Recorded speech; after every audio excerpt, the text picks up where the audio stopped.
Charanjit Singh Atwal, Justice K.G. Balakrishnan, Shri Khatani, Member of Parliament K.G. Kenne, dignitaries on the stage, off the stage, ladies and gentlemen. Jai Bhim to everybody. संविधान दिवस की आप सबको बहुत बहुत बधाई देके मैं भाषण की शुरुआत करता हूं। मैं अंग्रेजी में बोलने वाला हूं। अभी तक सारे लोग हिंदी में बोले हैं, मैं अंग्रेजी में बोलने वाला हूं। Well friends, I feel greatly honored to have been invited to speak in this august forum. At the outset, let me commend the forum of scheduled caste and scheduled tribe legislators and parliamentarians, especially its working president, Shri Inder Iqbal Singh Atwal, for organizing this two-day International Ambedkar Conclave on subjects of great contemporary relevance.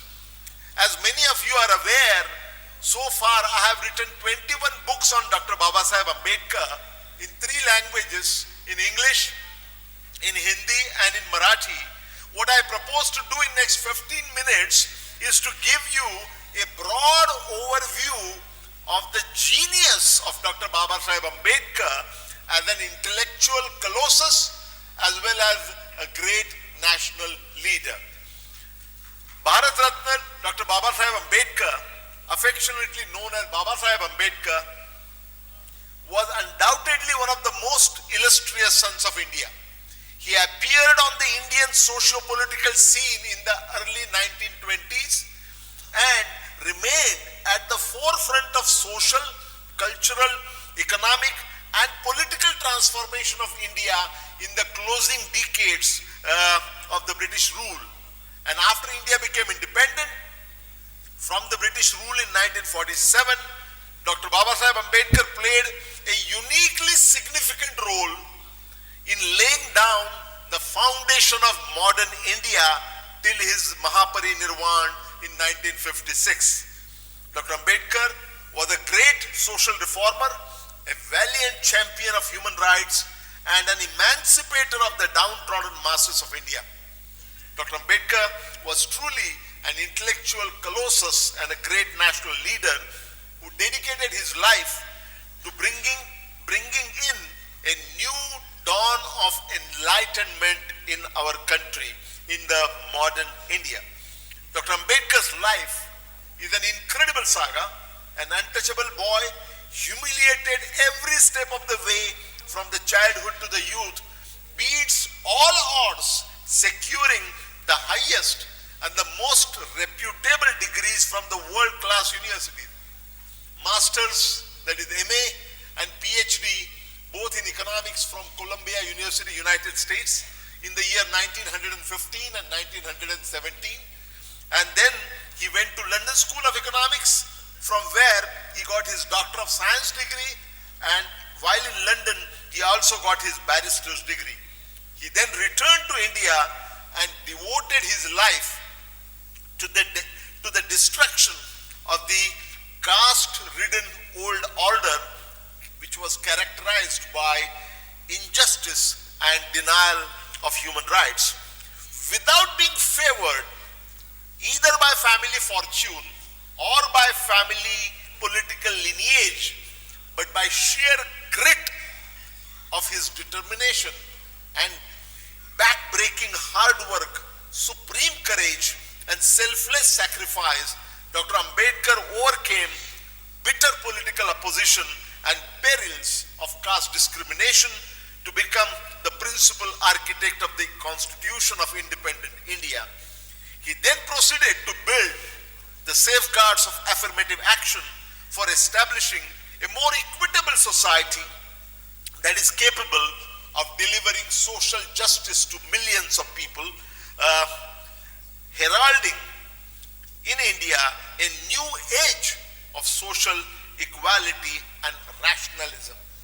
And in this process, friends, Dr. Ambedkar came out to the forefront not only as a valiant champion of Indian Republic, but he also emerged as a conscious keeper of modern India. No wonder there are more statues of Dr. Ambedkar in India than any other leader of our nation. It is also hardly surprising that every year on December 6th, which is the death anniversary of Dr. Ambedkar, around 2 million Ambedkarites throng to Chaitya Bhumi in Mumbai to pay homage to the hero whom they worship as their savior.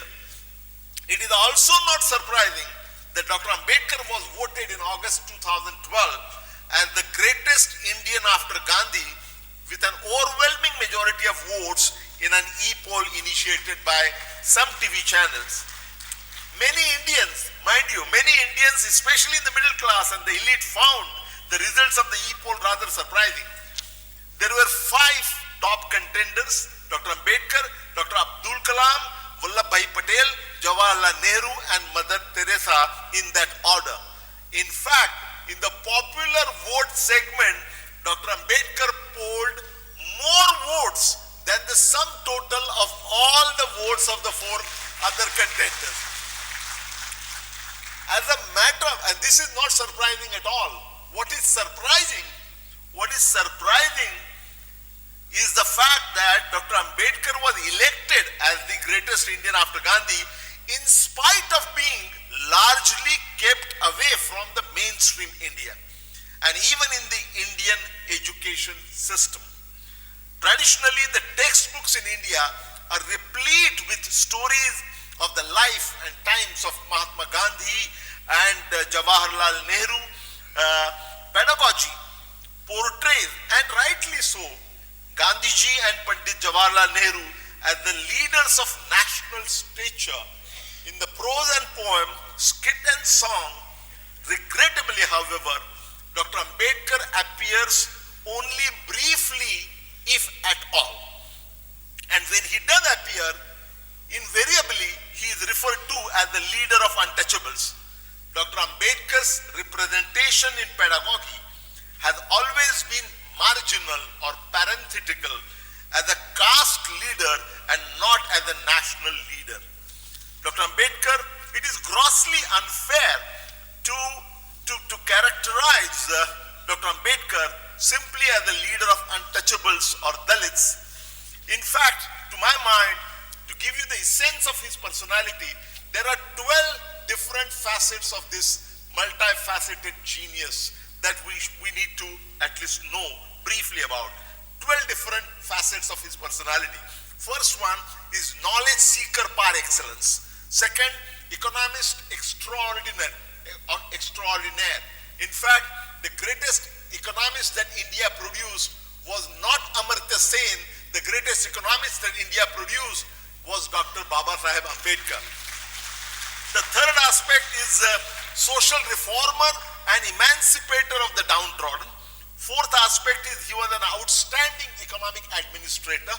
As a minister in the British government between 1942 to 1946, the kind of reforms that he brought about were most remarkable. So he proved himself not only as a bookish economist, but as a great economic administrator. He was an educationist with social conscience. A lot of that has been talked about this morning. He was a champion of annihilation of caste. He was an anthropologist with a great difference. He was the first law minister of independent India who tried to promote the Hindu Code Bill. He was an epoch-making statesman. He was the principal architect of the Indian Constitution.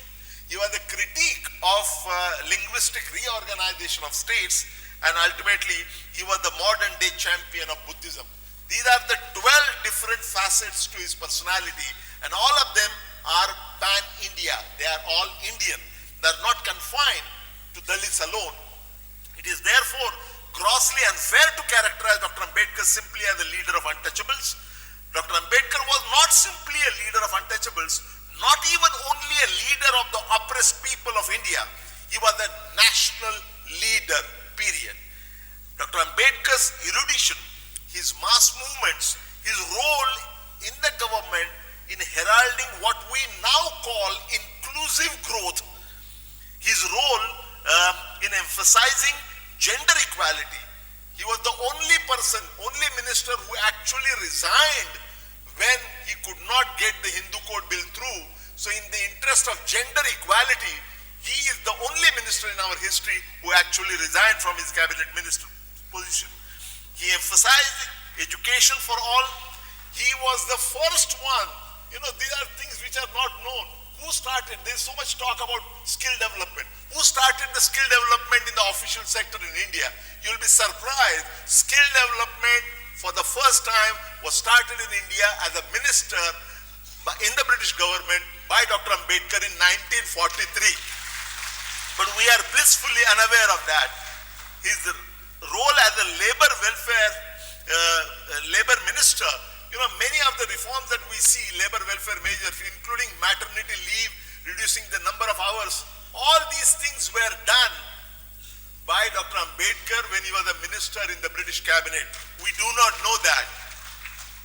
It was Dr. Ambedkar, of all the persons, it was Dr. Ambedkar who said that we all must be Indian first, Indian last, and nothing else in between. So he placed the nationhood at the top of his priorities. In the course of his most eventful life, Dr. Ambedkar made an outstanding contribution to so many fields, as an economist, as a sociologist, as an anthropologist, as an educationist, as a journalist, as an authority on comparative religion, as a policymaker, as an administrator, and as a parliamentarian, besides being a jurist who became the principal architect of the Indian Constitution. In spite of being a statesman and a mass leader, Dr. Ambedkar always remained a reflective thinker and an erudite scholar. Even while being fully engrossed in mass movement and political upheavals, Dr. Ambedkar wrote remarkable treatises in economics, in sociology, in anthropology, politics, law, religion, and culture, which is a mark of a true intellectual. Dr. Ambedkar was a prolific writer. Perhaps no other mass leader in India, show me another mass leader in India who has produced anywhere even close to the voluminous writings that Dr. Ambedkar did. The sheer volume is astounding. 22 books and monographs completed and published, plus 10 books which were left behind incomplete at various stages, 10 major memoranda and statements submitted to various authorities, 10 research papers, articles, book reviews, besides hundreds of articles in Marathi in his various fortnightly journals. The analytical rigor, lucidity, insights, and passion that exude Dr. Ambedkar's writings is truly phenomenal. The range of Dr. Ambedkar's works is also equally amazing. On politics, he wrote 11 books and monographs, including treatises such as Pakistan or Partition of India, What Congress and Gandhi Have Done to Untouchables in 1945, the classics such as Federation versus Freedom, Ranade, Gandhi and Jinnah in 1943, States and Minorities in 1947, and Thoughts on Linguistic States in 1955. On economics, he wrote 2 path-breaking books. One was based on his PhD dissertation, and another one based on his Doctor of Science dissertation. His PhD dissertation was called The Evolution of Provincial Finances in British India. In that book, which was published in 1925, but it was based on his dissertation completed in 1917.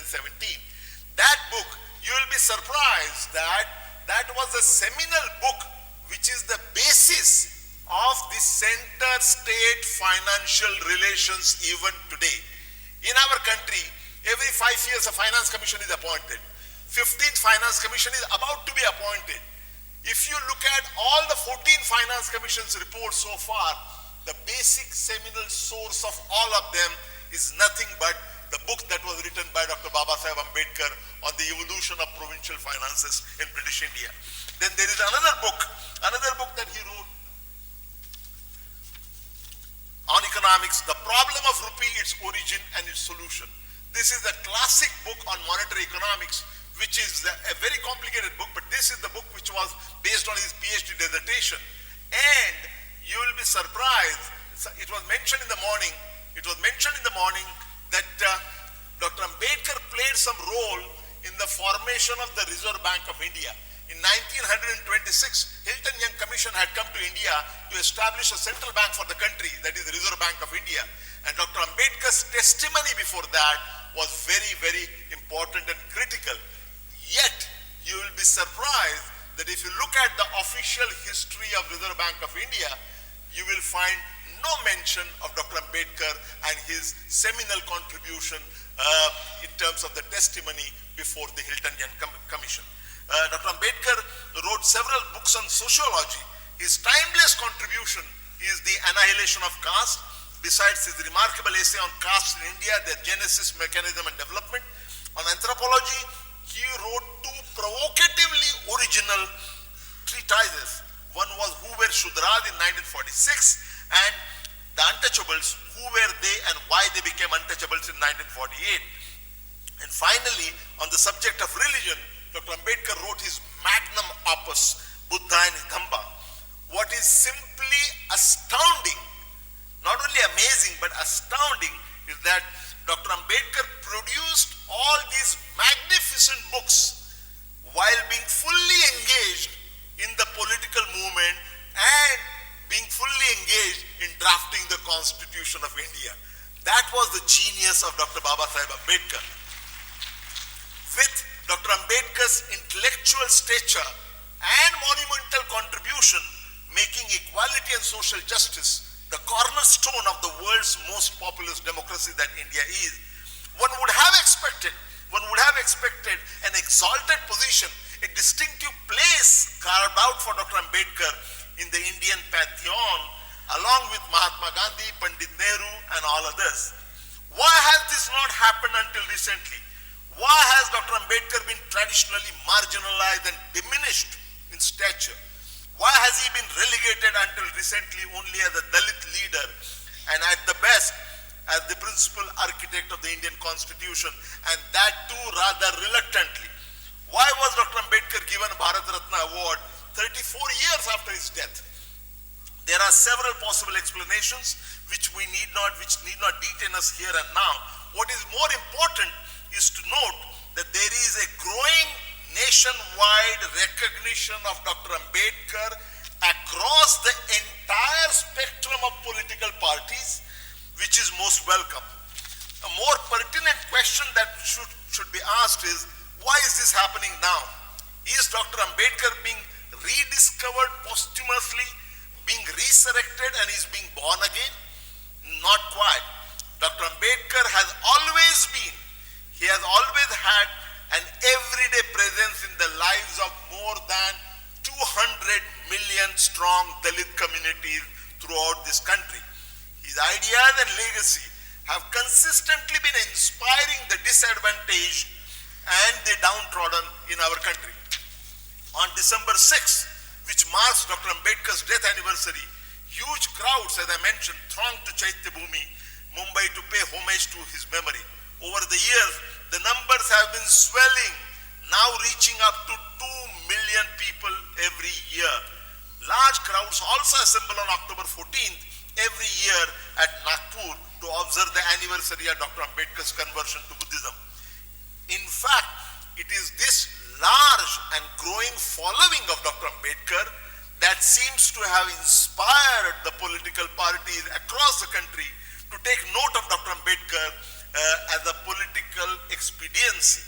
Nevertheless, it is heartening to see the widespread renewed interest in Dr. Ambedkar.